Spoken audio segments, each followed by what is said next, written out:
System ने कहा कि डार्कनेस ने तुम्हारी मौजूदगी को भांप लिया है।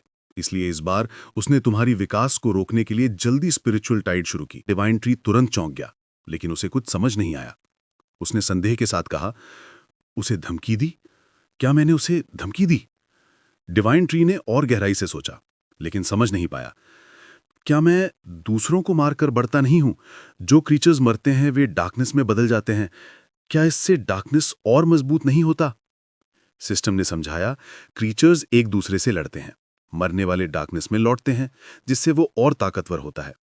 लेकिन तुम जो क्रीचर्स मारते हो वे डार्कनेस में नहीं लौटते, बल्कि तुम्हारे लिए एवोल्यूशन पॉइंट्स बनते हैं। दूसरे शब्दों में, तुम सेकंड डार्कनेस हो। यह सुनकर डिवाइन ट्री चौंक गया। क्या मैं सेकंड डार्कनेस हूं? क्या मैं भी कोई बड़ा इविल डीमन हूं? उसकी हैरानी देखकर सिस्टम ने कहा, डार्कनेस अभी भी तुमसे ज्यादा ताकतवर है और स्पिरिचुअल टाइड पैदा कर सकता है। डिवाइन ट्री सोच में पड़ गया। ये ओपोनेंट वाकई खतरनाक है, जो स्पिरिचुअल टाइड बना सकता है, जैसे कोई गॉड जो इस प्लैनेट की सारे क्रीचर्स के एवोल्यूशन को कंट्रोल करता हो। क्या मैं एक अकेला ओल्ड ट्री इससे लड़ सकता हूं या मर जाऊंगा? डिवाइन ट्री ने सोचा, लेकिन उसे एक बात पता थी, हार नहीं माननी है। केवल एक रास्ता है, और वो है डेथ तक लड़ना। यह सोचकर डिवाइन ट्री खुशी से हंसा। सिस्टम को समझ नहीं आया कि वो इतना खुश क्यों है। डिवाइन ट्री ने लंबे समय तक हंसते हुए कहा, मुझे वाकई बहुत एक्साइटमेंट महसूस हो रहा है। आखिरकार उसे समझ आया कि इस दुनिया में रीइंकार्नेट होने का कारण क्या था। उसकी आंखों में पैशन, डिजायर और डिटर्मिनेशन चमक उठे, जिससे वो थोड़ा स्केरी लगने लगा। सिस्टम को राहत महसूस हुई। उसने कहा, ये स्पिरिचुअल टाइड अर्थ के हार्ट से शुरू नहीं होगी, बल्कि स्पेस से एंटायर यूनिवर्स में फैलेगी। ये सबसे पावरफुल स्पिरिचुअल टाइड होगी। इसके लिए तुम्हें केयरफुली तैयार होना होगा। इसके बाद सिस्टम चला गया। डिवाइन ट्री चुप रहा। सिस्टम से बातचीत जैसे एक झपकी थी। उसने धीरे धीरे आंखें खोली। बातचीत के सारे डिटेल्स उसके माइंड में गूंज रहे थे। उसका जीनियस माइंड अगले प्लान्स बनाता रहा। नाइन टेल्स फॉक्स, जो डिवाइन ट्री की सबसे ट्रस्टेड थी, ब्रांच पर चुपचाप बैठी थी। वो हमेशा जानती थी कि अपने मास्टर के पास कब रहना है। डिवाइन ट्री ने धीरे से आदेश दिया, नाइन टेल्स, तुम टियांग king, Tong cam, black bull और लावा ड्रैगन को बुलाओ। मुझे कुछ बताना है। नाइन टेल्स ने तुरंत आज्ञा मानी, लेकिन उसे समझ आया कि कुछ बड़ा होने वाला है। उसकी आंखों में डिटर्मिन्ड रेड लाइट चमकी। उस रात वेनिंग मून धीरे धीरे मिस्टी माउंटेन के स्काई में तैर रहा था। थोड़ी देर बाद मिस्टी माउंटेन के पिलर्स अपने सुप्रीम मास्टर के सामने मौजूद थे। सभी नए टास्क्स की प्रतीक्षा कर रहे थे। टोंग कैम के चेहरे पर थोड़ी चिंता थी। अचानक सबको बुलाना, ऐसा लग रहा था कि कुछ इंपॉर्टेंट होने वाला है। पिछली बार जब सडन समन हुआ था, तब सी बीस्ट से लड़ाई हुई थी। डिवाइन ट्री ने अपने यंगर ब्रदर्स को अपने पैरों के तले देखा। फिर उसकी आवाज स्पेस में गूंजी, क्या सभी यहां हैं? मैं फिर से प्रैक्टिस करने जा रहा हूं और स्लीप में चला जाऊंगा, इसलिए इस बार तुम सबके लिए कुछ काम है। हमारे कैप्चर्ड सिटीज में से मून सिटी और पीस सिटी को टियांग किंग और टोंग कैम मैनेज करेंगे। मून सिटी में कैप्चर्ड स्कॉलर्स को टियांग किंग मिस्टी माउंटेन के नॉर्थ में ले जाकर उनके जीन ट्रांसफॉर्मेशन प्रोजेक्ट को कंटिन्यू करवाएं। अगर उन्हें कुछ चाहिए तो लाइफ एसेंस सहित सब कुछ फुल्ली प्रोवाइड करें, ताकि वो हाईएस्ट रिजल्ट्स दे सके। क्रोकोडाइल, तुम्हें अब मिस्टी माउंटेन के इंटरनल अफेयर्स मैनेज करने की जरूरत नहीं। तुम एंटायर आउटर रिंग को संभालो। इंटीरियर का जिम्मा ब्लैक बुल को मिलेगा। ब्लैक बुल, तुम मिस्टी माउंटेन के एंटायर इंटीरियर को मैनेज करोगे, जिसमें वॉर सपोर्ट और एलाइज शामिल हैं। पावर एक्सपेंशन का सारा काम नाइन टेल्स को सौंपा जाता है। नाइन टेल्स, अगर तुम्हें मैन पावर चाहिए तो ब्लैक बुल को नोटिफाई करना। सभी ने अपने टास्क्स क्लियरली सुने और बिना हेजिटेशन के स्वीकार किए, लेकिन वे समझ गए कि मास्टर ने पहले कभी इतने सीरियसली एलोकेशन नहीं किया था।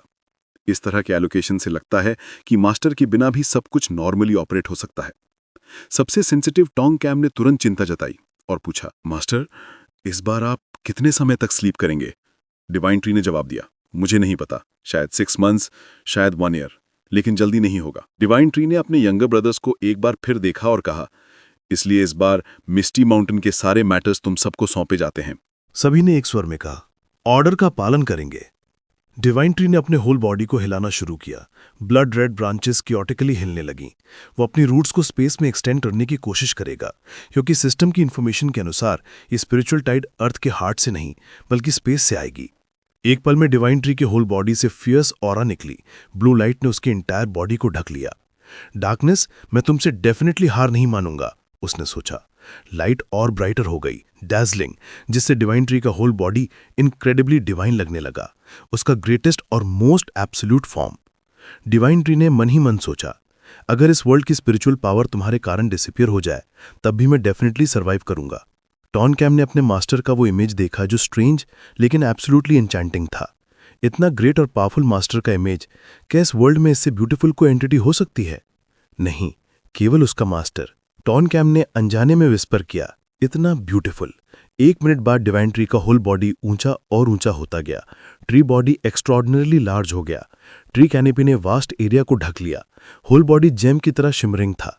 मूनलाइट की जरूरत नहीं थी, क्योंकि डिवाइन ट्री का मैजिकल स्पिरिचुअल लाइट मून से 10 टाइम्स ब्राइटर चमक रहा था। ट्री के नीचे लोग इतने स्मॉल लग रहे थे जैसे वे रियल पैराडाइस में खो गए हों।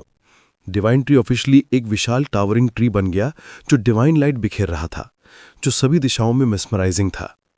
होली स्काई माउंटेन की चोटी पर एक छोटा कॉन्टिनेंट हवा में लटक रहा था, क्लाउड्स को पार करता हुआ। वहां एक फिगर चुपके से वर्ल्ड को ऑब्जर्व कर रहा था।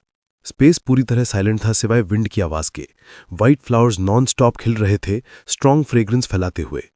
उस जगह को ड्रैगन्स नेस्ट कहा जाता था, जहां जायंट ड्रैगन्स के ट्रेसेस बचे थे। Ribs, dragon skulls, completely gigantic size में, जो ग्लूमी, कोल्ड और सॉलम फीलिंग दे रहे थे। एक ह्यूज क्रीपिंग फुट ने ग्राउंड पर कदम रखा, लाउड नॉइस पैदा करते हुए। सिल्वर हेयर और बियर्ड वाला एक ड्रैगन अपने नेस्ट से सिर निकालकर ऑस्ट्रियनों के कॉन्टिनेंट में गहराई में था। फाइनल बॉस अभी भी डार्कनेस में ऑटिस्टिक था। उसका whole body countless huge red pimple से ढका था। उसकी आंखें डेडली लाइट से चमक रही थीं, पूरी तरह डेथली एटमॉस्फेयर में। फाइनल बॉस की टर्बिड वॉइस स्पेस में गूंजी, स्टटर करते हुए, ये वर्ल्ड फिर से चेंज होने वाला है। एक फॉरेस्ट ट्रेल में एक विकेट वुल्फ एक आदमी से टकराया। उसके माउथ से कॉन्स्टेंटली ग्राउलिंग हो रही थी। ये म्यूटेंट वुल्फ के लिए एक रेयर डिनर था। वो पिछले वीक से यहाँ लर्किंग था और आज ही उसे प्रे मिला। 2 अनफॉर्चुनेट लोग जो ऑर्डिनरी लग रहे थे, इस माउंटेन पर फॉरेजिंग के लिए आए थे। क्या पिटी। एक लाइट ब्लू लॉन्ग हेयर वाला यंग मैन फियर में ग्राउंड पर क्राइंग कर रहा था। उसके सामने का सीन वाकई हॉरिफाइंग था। वो मॉन्स्टर को अपने रिलेटिव को अलाइव खाते देख रहा था। कनिंग वुल्फ ने अचानक वियर्ड स्माइल दी और यंग मैन की ओर रश्ट किया, उसे खाने का इंटेंट करके। यंग मैन ट्रेजिकली चीखा, अपनी लाइफ के लास्ट मोमेंट का पेन में सामना करने को रेडी था। लेकिन अगले सेकंड म्यूटेंट वुल्फ का होल बॉडी एक ह्यूज बीस्ट ने बाइट कर लिया। ये मिस्टी माउंटेन का व्हाइट टाइगर था। व्हाइट टाइगर की आंखें एंगर से रेड हो गईं। ब्रोकन बोन्स की साउंड एकोड हुई, जैसे पॉरेज तोड़ना हो। म्यूटेंट वुल्फ का होल बॉडी व्हाइट टाइगर ने बाइट करके साइड फेंक दिया, इंस्टेंटली डाइंग। यंग मैन ने ये सीन देखा। उसके फेस पर ब्लड का एक ड्रॉप नहीं बचा। हालांकि वो एस्केप कर गया, लेकिन ये बीस्ट और भी टेरिफाइंग लग रहा था। उसे नहीं पता था कि हैप्पी होना है या सैड। लेकिन तभी एक हॉट फिगर उसके राइट बिहाइंड थी। ये टॉन कैम थी, लेकिन यंग मैन की आइज में वो एक फीमेल डेमन की तरह थी, जो डार्क में छिपी थी, उसे शडर करने पर मजबूर कर रही थी। उसका हार्ट भी बाहर कूदने को रेडी था। Chapter and.